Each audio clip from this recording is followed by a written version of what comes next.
السلام علیکم ورحمۃ اللہ۔ ایک مرتبہ پھر آپ کو رحمان رمضان ٹرانسمیشن افطار عامر کے ساتھ اور شہر رمضان میں خوش آمدید کہتا ہوں۔ ناظرین کرام، وقفے میں جانے سے قبل ہم نے چکن کو یعنی مرغے کو کارن فلاور لگا کے تھوڑا سا سوٹے کر لیا تھا، اور اب ہم اس کو چکن چلی کو بنانے والے ہیں۔ اور اب کیا کرنا چاہیے ناظرین کرام، کڑھائی میں تھوڑا سا تیل، اور اب اس میں ہم نے یہ لہسن چاپ، پسا ہوا نہیں، پسا ہوا لہسن بڑا عجیب کر دیتا ہے۔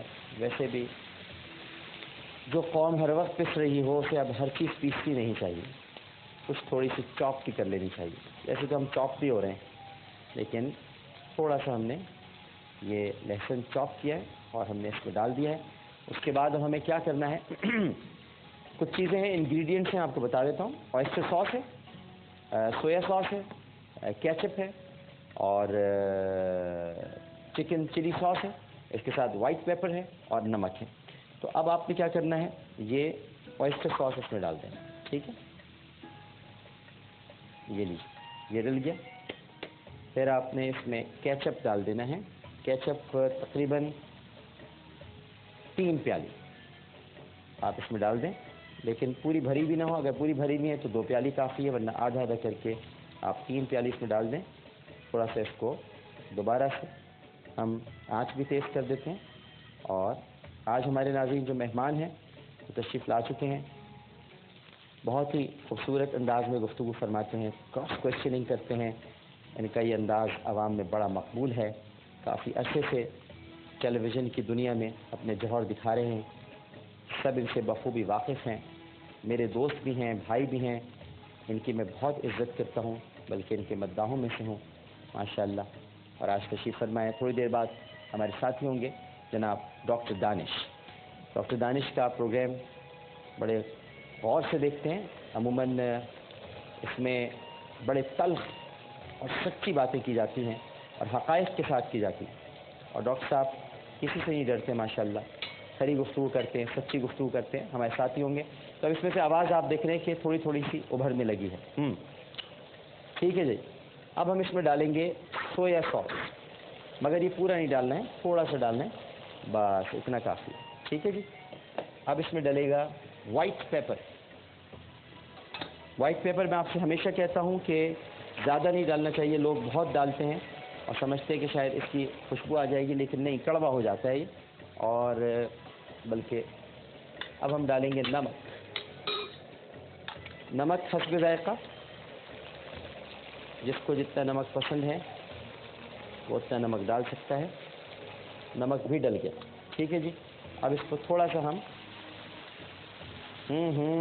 خوشبو آنی شروع ہو گئی ہے، واہ واہ واہ واہ، تھوڑا سا اس کو اور ہم نے چلا لیا۔ دیکھتے ہیں ہمارے ساتھ ٹیلی فون لائن پر کون موجود ہے۔ السلام علیکم۔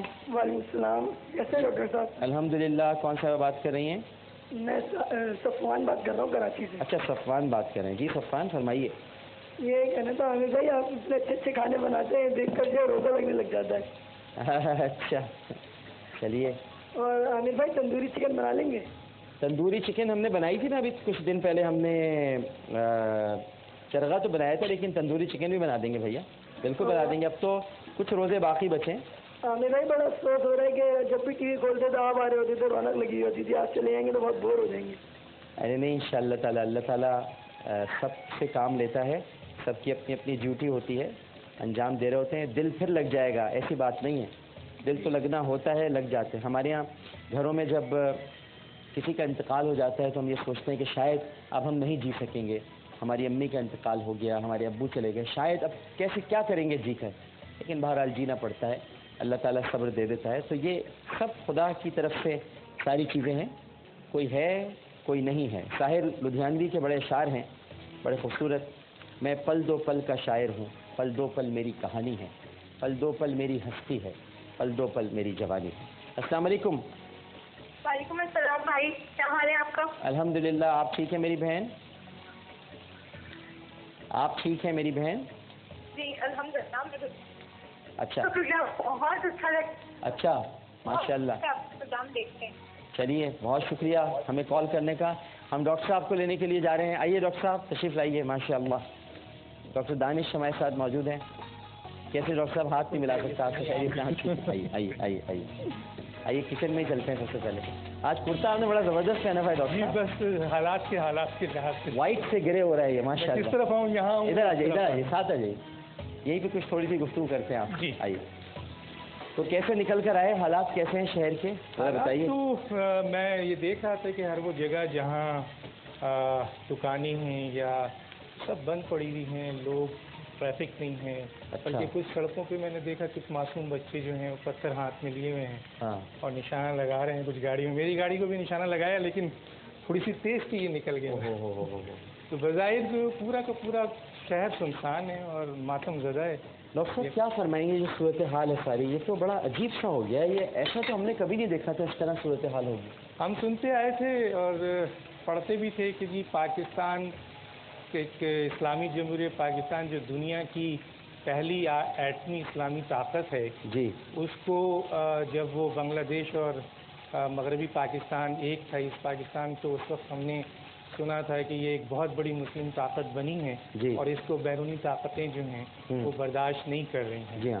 اور اس کے بعد ہم نے دیکھا کہ پھر اس کے 2 لفظ کیے گئے. ہاں. اور اس کے باوجود بھی لوگ یہ سمجھ رہے تھے کہ شاید پاکستان جو ہے وہ ختم ہو جائے گا کچھ دنوں بعد جب یہ حالات میں. جی. لیکن خیر خدا نے اس کو سنبھالا دیا اور اس مقام تک پہنچا کہ دنیا کی پہلی اسلامی ایٹمی طاقت بنی, اور اب پہلے تو 7ویں تھی اب 5ویں ایٹمی طاقت ہے. جی. تو اس لحاظ سے اب دشمن پھر وار کر رہے ہیں, اور یہ جو کچھ بھی ہمارے ملک میں ہو رہا ہے کسی نہ کسی انداز سے. کبھی ہمیں یہ کہا گیا کہ 1998 میں پاکستان کئی حصوں میں ٹوٹ جائے گا, تو 3 میں سنا 2003 میں, پھر 2007 کی بات آئی, پھر 2013 کی بات ہو رہی ہے, کوئی 2017 تک کی بات کر رہا ہے. تو یہ صورتحال ہے. اس میں جہاں افسوس کی بات تو یہ ہے کہ جہاں بیرونی طاقتیں اپنا کام کر رہی ہیں, میں ان کو گلہ نہیں کرتا کیونکہ ان کا کام ہے کہ وہ اسلامی قوتوں کو کمزور کریں. آپ نے مڈل ایسٹ میں دیکھا اس وقت کوئی ایسا ملک نہیں ہے جہاں پر جو ہے اس وقت وہاں پہ جو ہے وہ انہوں نے ڈسٹربنس پیدا کر دیا. جی. وہ اپنا رول ادا کر رہے ہیں بالکنائزیشن کے لیے. پاکستان پہلے بھی 1918 میں آپ دیکھیں 1924 تک کتنی بالکنائزیشن ہے. صحیح بات.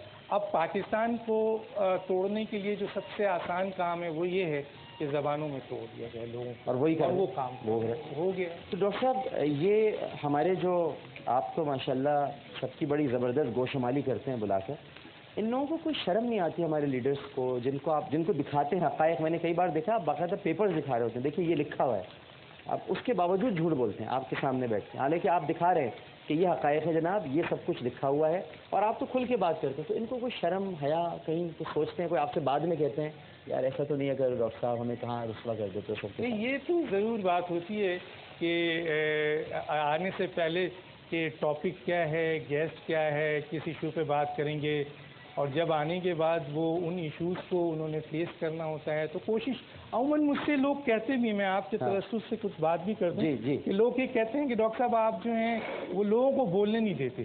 تو اس میں میرا ہمیشہ ایک وہ ہوتا ہے کہ کیا آپ یہ چاہتے ہیں کہ میں ان سے یہ سوال پوچھوں کہ جناب پاکستان میں اگر میں ایک چھوٹا سا کویشچن پوچھوں کہ پاکستان کے اندر جو ہے یہ جو حالات خراب ہو رہے ہیں یہ کیوں ہو رہے ہیں, تو اس کا چھوٹا سا ایک جواب دے دیں. یا میں یہ کہوں کہ یہ ٹیلی فون جو ہے موبائل ٹیلی فون آپ نے کیوں لیا ہے, تو آپ یہ بتا دیں کہ یہ موبائل ٹیلی فون میں نے اپنی آسانی کے لیے لیا ہے. لیکن وہ کیا کرتے ہیں کہ اس سوال کا جواب نہیں دینا چاہتے ہیں, تو پھر وہ اس طرف جاتے ہیں کہ ڈاکٹر صاحب دیکھیں موبائل فون ٹیلی فون 1928 میں بنا تھا, پھر وہ تمیز شروع کرتے ہیں. پھر وہ کہتے ہیں کہ جی میں امریکہ میں گیا, پھر وہاں سے سعودی عرب میں گیا, ٹوکتے ہیں, تو میں وہاں ٹوکتا ہوں. یہ میرا قصور ہے کہ میں کہتا ہوں کہ ہاں یہ برا لگ جاتا ہے.